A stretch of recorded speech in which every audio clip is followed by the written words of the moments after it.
right, so I looked up, Elizabeth Warren says she wants to ban all fracking, and I think that's a bad idea.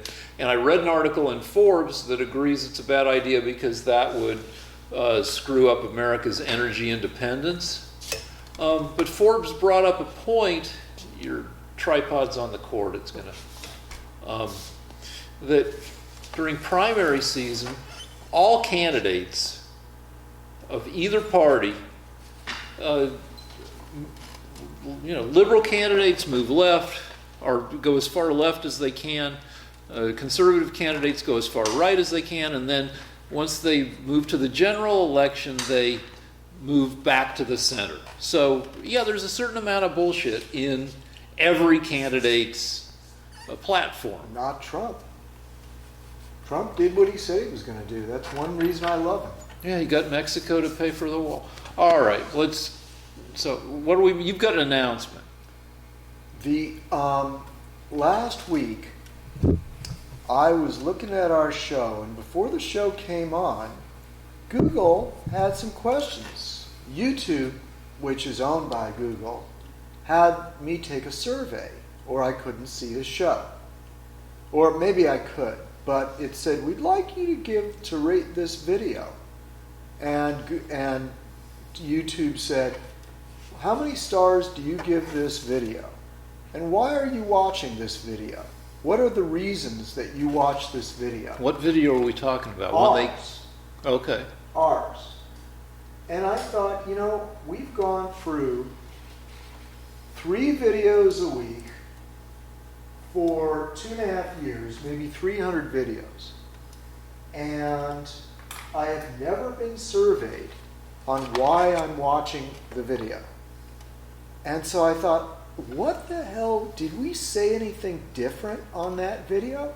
So I watched it again, and sure enough, that was the video where I said that Google is actually being sued by, and YouTube are being sued by the Republicans and are being investigated because they may be putting their thumb on the scale to influence the election. Interesting. So, guys. So you attacked Google, and you think Google was. Yeah, and I think it makes sense because what the argument I believe they were looking for was because it gave me possible answers. The survey gave answers. What were the answers? That's the interesting part. Some of the answers were, I find it hateful. I hate it. It's disgusting. It sickens me. And then no, wait, that couldn't have been like. That was on the low. It's if you give 1 star, but it was easy to give 1 star by mistake. Okay. So how's it easy to give 1 more? Well, because you don't know how. There's no advice on how to press the number of stars. So what I did was I just kept pressing stars, and eventually I gave it 5 stars. And at 5 stars, it was, I find it enlightening and invigorating and inspirational and relaxing. It makes me happy. But the point is, if I wasn't careful, if I just pressed 1 star, just by accident, it would have said, it should be taken off the air, it's evil, it's terrible. I don't remember all the questions. But basically, if I ran a company and I was showing videos with these descriptions, I would take it off the air. So it's giving people an option. Do you really want this on YouTube? And I assume if we get enough. Is there a place stars, can we?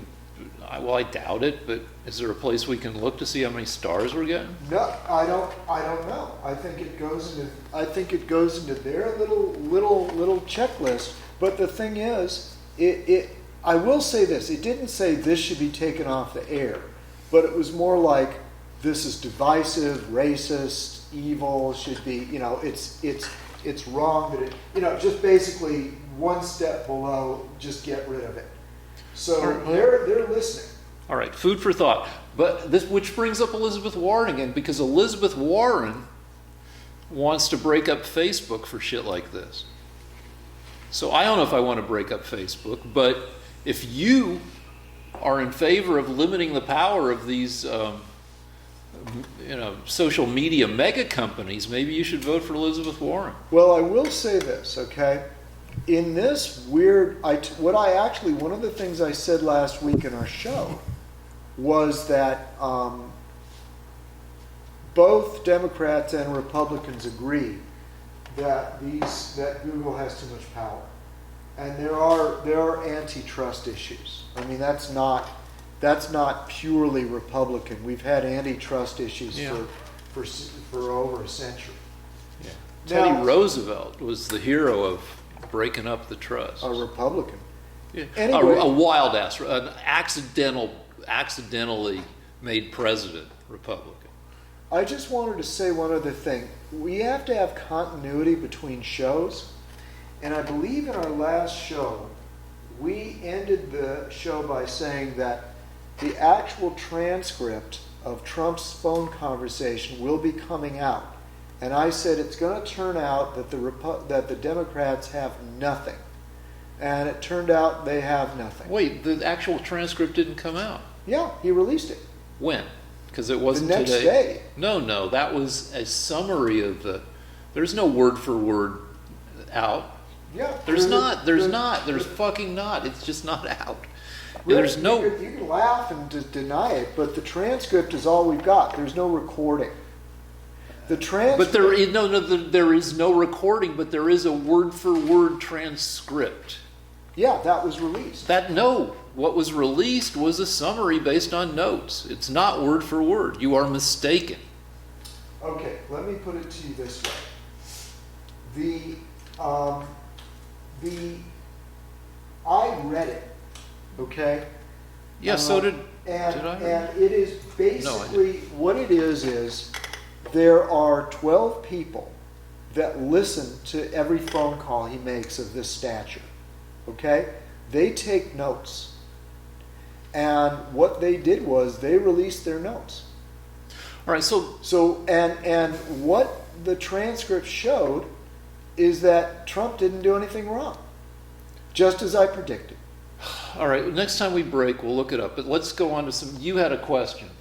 Oh, Bryce. yeah, I had a science question for you. And I promised that in giving you an answer, I would probably be able to confuse you more and also confuse myself. Well, I don't know if you confuse me any more than I already am, so Okay. I'll take that. I wanted to know what a field is. The best I can seem to find is it's magic numbers that float around something. Like I'm trying to figure out what it is made of, I suppose. All right, so a field is a force with a magnitude and a direction associated with a point in space. Or actually, the field is the set of all vectors, force vectors, associated with a particular force. So it is just basically information floating in space that only can react with some other things that have similar information. Well, things that They're are particles. acted on by the field, like a neutrino or a neutron, aren't acted upon appreciably by electric charges. Mhm. So yeah, so you need something with an electric charge to be acted on by an electric field, and there are a couple of reasons I think why fields are the way we do stuff. One is they're mathematically easy, and two is it avoids the problem of action at a distance. Isn't it still just action at a distance? It is, but it makes things immediate, like that the gravitational field of the sun it can't just pull on you from 93 million miles away. It needs to warp space. It needs to set the force from the sun needs to have a current, a moment-to-moment force associated with it at the point in space you're at relative to the sun. So I mean, like the sun's basically sends numbers out forever, deforming space, and it's always there all the time. Well, the sun, it's not like a mass thing, it's not deforms like space. I'll take it further because I have a theory that, and a lot of people have similar theories, if not the exact same fucking theory, that the universe is made of information. Which and if that's true, and one point in arguing that that's the case is quantum mechanics, which is everything weird about quantum mechanics can be seen as what would happen in the world if you had a limited amount of information. Okay. Quantum mechanics is just the rules of how shit behaves when there's not an infinite amount of information defining everything in the world perfectly. So it's sort of, I'm trying to think how to put this, like the universe is pixelated. There's like a smallest unit, and you can't have like an infinite regression of things getting smaller. Yes and no. The deal is that there's the Planck Mm-hmm. length and the Planck. Well, there's the Planck constant, and you can play with it. You can define something with unlimited precision in space if you. I look at the universe like a gunfight, a Tarantino gunfight where every particle in the universe is shooting pew, pew, pew, pew, pew, at every other particle, Mm-hmm. and the bullets flying are the way that every particle in the universe understands where every other particle is. And if you were in a dark room and you were shooting at people, you'd have a very incomplete understanding of where people were just by where your bullets were, hitting. Okay. So, but if you had everybody aim their guns at one person or one particle, you could define that particle's position in space with as much precision as you want, depending on how many guns you had aimed at it. Okay. But it's always a trade-off. By shooting so many particles at that one particle you're trying to see where it is, you've shot so much energy at the particle that now you've given it a huge-ass velocity, and it's super uncertain. Well, you may know where it is at the moment that you're shooting, and You shoot it, but after it gets hit by all these bullets, who knows where it went after that? that, and also it's hauling ass. And there are certain trade-offs with Planck's constant between, position and velocity. I don't know, but anyway, the universe is blurry, Okay. and you can make trade-offs to make it less blurry, but you're going to pay for it in more blurriness in other ways. But anyway, if the universe is built of information, then that means space is a construct built from the relationships among the particles in the universe. Okay. And that's kind of general relativity to some extent, where space is shaped by the matter in space. And it's not, according to general relativity, particles don't feel gravitational force. Instead, they travel along the curves in space that are formed by the masses in space. And you could probably make similar arguments for every field, that they are deformations of Like sets of data? yeah, they're well, at the most basic, maybe they're point-to-point rules as to what a particle will do or a particle will feel. It's almost like a function on what it does at any given point. Yeah, and that makes it mathematically convenient because you can set up. Sure. I guess my question is, it doesn't seem like that's just a description of what's going on. It seems like that's actually what's going on. Like the fields are just data, are just information, existing, and then what we consider like physical. Yeah, I guess blurry makes sense, and that like the most in focus part is what most people could consider like physical contact, right? But things exist outside of what you would consider. Well, like yeah, body, we're macro. We're made of quadrillions of, not quadrillions, more than that. We're made of a shitload of atoms, and the more stuff you group together, the more definite in space something is, or the more definitely something exists even. But you worked for a video game company. So guys in the next hallway over are building entire worlds from code. Oh yeah, I mean, fields sound a lot like bounding boxes where you have like, well, I'm going to draw a picture here, but when I want to figure out if it collides with something with our physics, I'm going to draw a box, and that box defines the collision. But it's not the same thing as like a circle. Is like, oh, if two circles hit, but the circle doesn't actually match up with the picture you see. Well, I mean, I think video games over time CG in general over time has become more like real physics, where, oh yeah, it used to be if you wanted to, in 1978, if you wanted to draw a bouncing ball, you would freaking draw a parabola semi by hand. Mm-hmm. But now you plug a bunch of equations in your code, and they render, the motion of hair or grass and the way light bounces off like a car hood in Grand Theft Auto. Mm-hmm. It's the physics is built in via equations now. And similarly, the Einstein, I think, said one of the weird things about the universe is how effective math is at describing it. Mm-hmm. So it turns out that a lot of equations line up with what happens locally in the universe. And so you could argue that the universe is the equations, or that the universe is the relationships among the various bits of information in the universe that behave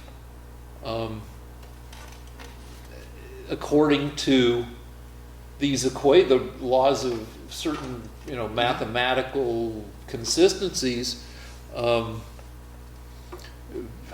because at the very base of everything, that's the way you get a consistent universe, a universe that can exist without contradiction. So that's maximum confusion. And then somebody wanted to have me talk about time travel for half a second.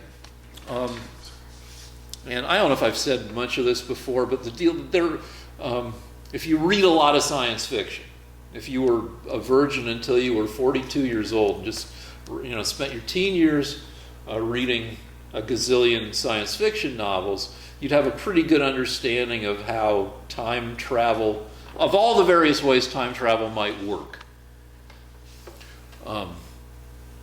And then you go to the movies or watch a TV show, and you'd see basically just a couple ways time travel might work, which is the Back to the Future model. Something goes back in time and you have to go back and fix it, otherwise you, Marty McFly, disappear from the world. And Marty McFly goes back, he fixes just about everything, he tweaks a couple things, and things end up slightly better at the end of the first Back to the Future. Or you go back to stop the Titanic from sinking, and it turns out that you can't change time, and what you did by going back to stop the Titanic from sinking actually makes the Titanic sink. So there's a lot of conservatism in a lot of time travel stuff where scary shit happens if you mess with the status quo, with the history of things, the established history of things. And part of this is because the producers and writers of science fiction movies aren't necessarily the most well-versed in science fiction. They're just the ones who are best at getting a movie made, and also maybe, some science fiction didn't really become a big deal in the movies until 1977 when Star Wars came out. And so for, the 2-3 decades after that, any science fiction movie where things get really hard to understand is going to do less box office than a straightforward, Western in space or World War I dogfights in space, which is Star Wars. So anyway, if you want crazy shit happening with time travel, you may get frustrated at a lot of standard time travel plots. At the same time, there is a paradox-free way to do time travel that's kind of boring, but is nice because you don't have all these weird coincidences happening to get things back to the way that they've always been, like the Titanic sinking. So the way to do time travel is whenever you go back into the past, say to kill Hitler, and it's crazy that everybody knows that the thing you're supposed to do with time travel is to kill Hitler, and that nobody has made a $150 million all-star going back in time to kill Hitler time travel movie. It's nuts that that hasn't happened. And what you do is you go back in time and you pick up your crew along the way. You grab Elvis, you grab JFK, you grab Marilyn, just for fun and because it'd be nice to have them around instead of dead. And then you all go back. You take some, if you're going to kill them at the Olympics in 1936, you take some great athletes from now. You maybe take LeBron or Steph Curry or the Williams sisters, because they'd be great at the Olympics and they'd probably be good at killing Hitler. But anyway, whenever you land someplace in the past, you don't fuck up our timeline according to the rules of non-paradox time travel. You split the world lines. You split off an alternate world line, which is an alternate timeline, an alternate path of history, but you haven't fucked up our history. You can't do that. That history is there. It led to you traveling back in time. You travel back in time. You set up your time gate because you're going to make money off of it. You set up your time gate. You go to 1936. You kill Hitler. You prevent World War II.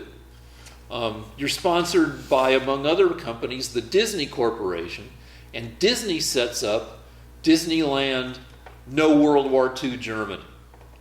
And this is a whole separate timeline now that travels forward at 1 year per year and is linked to, on one end, to 1936, then moving into 1937, into 1938. And on the other end, it's from the year you traveled from, say 2029, moving into 2030, into 2031. And just to keep things simple, on each side of the gate, time moves at the same rate. So the difference between 2036 and 2029 is 93 years. So each timeline moves forward at the same rate, but they're always 93 years apart. And you have no paradoxes because you did your one thing to change history. Actually, you're doing a lot of things, but it's a whole separate timeline. And your timeline remains in the past, unmessed with, whereas you're messing with this new past.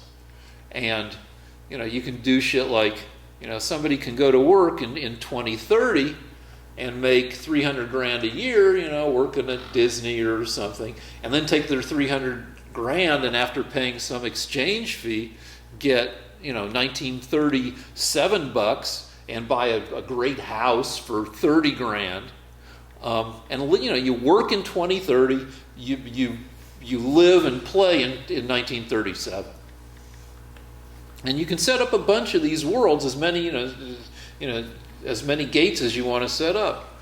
This is the world that started in 1936. You can go back and you can, set up. Hey, it's Jesus' world. You go back to like 2 BC, and you hang out with Jesus, and you set up, or whatever you want. But whenever you go back into the past, you don't mess with our past. You don't change anything. You can chop off your grandpa's dick before he meets your grandma. You're still going to exist because you've created a separate timeline in which you don't exist. But that's not the timeline that you can go back to when you go back through the gate. So, there you go. All right, now what? Bill Barr we're going to argue about? Yeah, it seems that our past Attorney General sent a chilling message to Bill Barr today. I don't know if you read about it. No, but which past Attorney General? The last one we had under the Obama administration. Veronica Loretta Booker? Lynch? No, the one before Veronica Lynch. Loretta Lynch? The one before Loretta Lynch. What's his face? Yeah. That guy. Yeah, that dude. And The guy who's not the mayor of Chicago. no, that would be Emmanuel. Yeah. Emmanuel. But in any event, William Barr seems to be got his hands involved in this. It seems a little Yeah, you think Trump that are Barr kind of- seems to be running interference for Trump? absolutely. What do you think? Well, I mean, the liberal media that I get down on my knees and suck off every morning, says that Bill Barr, the Attorney General of the United States, should be America's Attorney General, not Donald Trump's personal Attorney General. The latest thing that may have happened, at least according to Twitter, where I live when I'm not sucking off the liberal media, is that the SDNY, the something district of New York, which is looking at Trump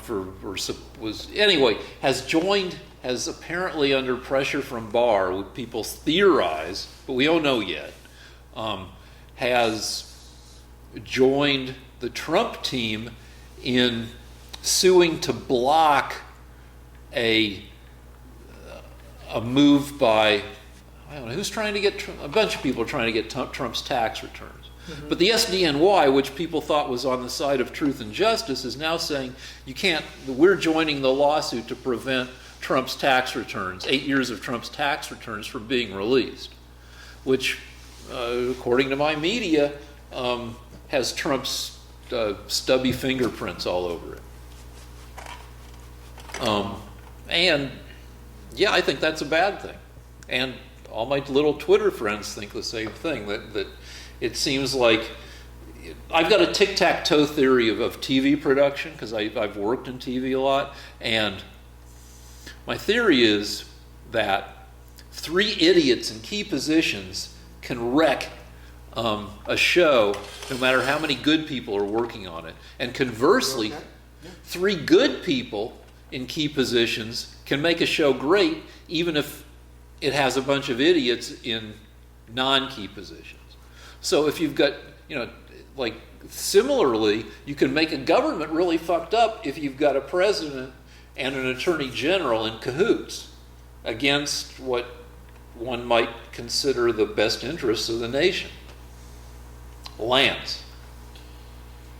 All right, well, as of this moment, the Trump administration just won a case in a federal judge has ruled in favor of the Trump administration because the governor of California, the state of California, wanted to make it impossible to run for president unless you released your tax returns to the public.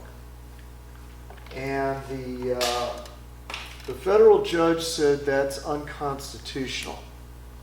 So Trump won that one. And the reason that he won should make sense to a liberal, and that is, it's not anywhere in the Constitution does it That you have say, to release your tax return. yeah, that you have to release your tax returns. And why you would want that is beyond me. I mean, that's the government stepping in and stepping on private citizens who up till now have a right to run for president without having their taxes released. So I don't know why you would want that. It's not constitutional. It's an invasion of privacy. So I'm glad that Trump won that. Fortunately, everybody in America has a right to run for president if they're over 35 and are were born here. So the Democrats would take that right away from you unless you were willing to air your entire financial life in public. I don't know why the Democrats would want that, but they lost. And we do have laws about, candidates or office holders do need to make certain disclosures about, are you okay with laws that representatives and senators have to disclose their investments? well, they have to disclose things that they could have been bribed on. They have to disclose things if they're contributions that are given to them. But if They also have to disclose their investment, and Okay. and it's been traditional to put your investments into a blind trust, so that you can't have a possible conflict of interest because you're not managing your investments while you're serving in government. well, I don't think you should. So, okay, let's get this straight. You want it. One of the rules to run for president is that you want candidates to have to release their taxes. Yeah. Okay. I mean, it hasn't been. I mean, the Trump has. I mean, all right, you can argue that we've never had a businessman like Trump, run for president or be president before, but I don't want to get into a fight about like Trump's potentially hinky financial transactions. Well, Rick, here's the principle. The Republicans don't want you to have to release your taxes to the public. That's a right to privacy that all Americans share. And so far the court agrees with them. So unless the Democrats want to take it to the Supreme Court, then that's where it's going to stay. Well, And I think that's a good thing. what's the difference in privacy between having to disclose your investments as a president, as a congressman person, and having to disclose your taxes? What's the Well, the difference is that if you have an investment in, if this is true, by the way, if you have an investment, if all of the money you made is by investing in China, then that would affect your policy the way it probably did with Biden. So we do need to know that if, for example, Biden was bribed. But if you're, I don't know, if you're making money selling hot dogs, I don't think that's the public's need to know. Yeah, what if you're on the the food safety committee in the House of Representatives, and you've got $1.7 million invested in hot dog companies? That's the thing we should know. Yeah, I think that, I think we have a right to privacy, but I want to go on to something else that is very important, and that is that I finally realized, I had an insight this week as to why it is that the Democrats wanted to weaponize the CIA. It turns out that the Democrats sent the CIA to spy on Trump. That's where this whistleblower is from. It turns out. Has that been established? Well, that's the I mean, it doesn't. The report from the Times and the Washington Post is that it might have been a CIA man and or individual. So I was trying to figure out why the Democrats want for Biden to be able to take bribes and want for there to be CIA spies in the White House. Why don't they ever think about the future? Don't they think, well, are we always going to have CIA spies spying on the president? Are we? Another thing the Democrats wanted was for private conversations between the president and the head of the Ukraine, the head of all countries now. They're asking for all of his conversations with leaders of various countries to be released. Australia, Britain, conversations with all of Trump's conversations with the Ukraine, Italy. And I was thinking, why would the Democrats want something so obviously against the national interest of the United States? And I realized what it is. And again, why would they want an investigation of Trump? Because he was trying to get an investigation of Biden for taking bribes. So in other words, they don't care that Biden took bribes. Wait, answer your question. They don't want an investigation of that, but they want an investigation of Trump for asking about it. And I thought, why? Why would they want these things? And I realized what it is. Because the Democrats are thinking the way mobsters think. They think, look, it really doesn't matter whether we do something right now that hurts Trump, even though we're guilty of doing exactly what we said he's doing. Because once we take over, we'll just do what we want anyway. In other words, they're not afraid of setting a precedent. This is crazy projection. No, it isn't. Because Trump is actually our most, I think he's our most mobbed up president. Okay, but wait. I just want to explain this to the open-minded people. They don't care if they're hypocrites because they know. Last week I did an experiment, and I found out that Rick hadn't heard the tape of Biden admitting that he strong-armed the Ukrainian government to fire this prosecutor who was investigating his son. Now, which has been debunked. Now, Rick didn't. No, you saw the video. I read you this week and I read you last week. Now, you don't trust Wikipedia. Because there's been the Ukrainian government has admitted that this is on what these happened. affidavits we don't have yet. We'll have them if we have them next week. Then, boy, will my face be red or whatever. No, you'll just say they're lying. Well, maybe if it looks like they're lying, I'll say they're probably lying. But the point I'm trying to make is the only person that got $1 billion from China got millions of dollars from Ukraine is Biden. So if anybody did a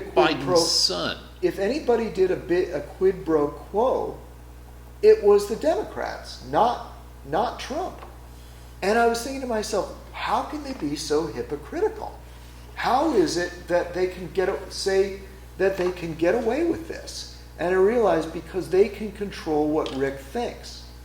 Because Rick will simply read Wikipedia. And if Wikipedia says that there's nothing wrong with this, he'll just go along with it. Okay. So, in other words, they feel that their control of the media is so powerful that they can literally lie right to Rick's face. They can do exactly what they're accusing Trump of doing, and if it has no effect on Rick, that means it's not having any effect on anybody in the American public. Their control of the media is so complete that they're not afraid.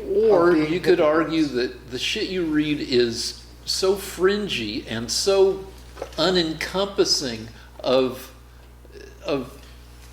of information that's uncomfortable to you, that you get these arguments that just the cherry pick and tailor stories so Okay, that. so Rick, why did Biden? No, I'm not. We already spent a half hour on this shit. Everything about it is fairly obvious. You're trying to draw a connection. Well, because he was being bribed. Why isn't that obvious to you? It's obvious to everyone else in this room and everybody watching this. Okay, Bryce and director, do you believe that Hunter Biden getting these sweet deals from foreign governments means that Joe Biden was giving shit, was there a quid pro quo from Hunter Biden's dad, Joe, to these countries, or to these to these foreign entities that were, director's shaking his head no. I don't know if there was, but it sounds like that's what they were trying to do. Yeah, and I agree with you. This all sounds very suspicious. I don't know what's the problem with investigating. Okay. Though the fucking president is not Dick Tracy. They already did it. I think they already investigated it. I think they did too. Yeah. Okay, what else here? Well, or are we done? also, since he brought up gangsters, didn't Harry Cohn represent? Roy Cohn. Roy Cohn. Yeah, was Trump's lawyer and mentor for many years. Yeah. And the deal. I've read just one article, and that says that and I don't know, because I'd like to read more shit about it to know with any degree of certainty. But an article argues that for 3 generations, not just Donald Trump, not just his dad Fred, but their dad, but Fred's dad, they were all, to do what they did in business, they had to be in bed with the mob. And so you were accusing the Democrats of being mobbed up, but I would guess that Donald Trump is the most mobbed up president we've ever had. He comes out of, dumb personal story, unnecessary, but bars in New York tend to be a lot more fun than bars in LA, because there's organized crime in New York and you can pay off people to let your bar go hog wild. In LA, there isn't that same kind of organized crime. So one of my jobs when I've spent more than a decade working in LA bars. Need a break? Yeah, let's take a break. All right, so I spent a long time working in LA bars, and my job, and I enjoyed it because I'm an asshole, was making the bars less fun by stopping underage people and enforcing all sorts of rules, because you can't make bars in LA can't be that fun because there's no organized crime. But New York City, the home of Trump, is organized crime central. So anyway. All right. Mere fantasy on Rick's part. No reason to respond because he's just making it up. It's almost 1:30. Let's get out of here. Down. All right. Give us money. Fucking give us money. Just one last question. Lance, can you just kind of just give us a final recap? I'm going to go real tight on the painting. Okay. Look, you're beautiful. Thank you. Can you just give us a recap? You're going to narrate what's happening here. Just make sure you're at perpendicular. Can you lower the camera? Sure. That's better. Yeah, I can see if the camera's at perpendicular too. That's fine. Just like that is perpendicular. Okay. Yeah. Let's raise that. Can you tell us what you did, Lance? Well, I laid in the basic planes, so I haven't gotten into the fine detail yet, but that's basically the structure of the face. I had a little trouble today trying to figure out the angle, exactly how far I wanted the head to turn. I went back and forth a little bit. At this stage, I'm allowed to do that. If this camera's, the painting's now trapezoidal, we want it to look square. So otherwise it'll look funny. Try to keep it square if you can. You know what it is? It's because it's a 24 millimeter lens, and it kind of gives you like a fisheye type of thing. Oh, okay. That's All what's right, causing maybe. it. All right. Well, anyway, so next week I hope to give it more character. I think we're kind of. I think we have the right angle and some basics, but what I've got there is kind of a soupy mixture of the right things that I'm going to drag into position more accurately next time we get together. And that's it. Wait, one more thing. Yeah. I would say that one of your skills as a very good artist is, like, skin seems to be really tough because you don't just see the surface of skin. You kind of see, like, the color of skin isn't just the surface. It probably is, like, all the stuff that happens, you know, all the way down to like a 1/16 of an inch deep in the skin, right? Yeah. So you have to get, that's a hard thing to render.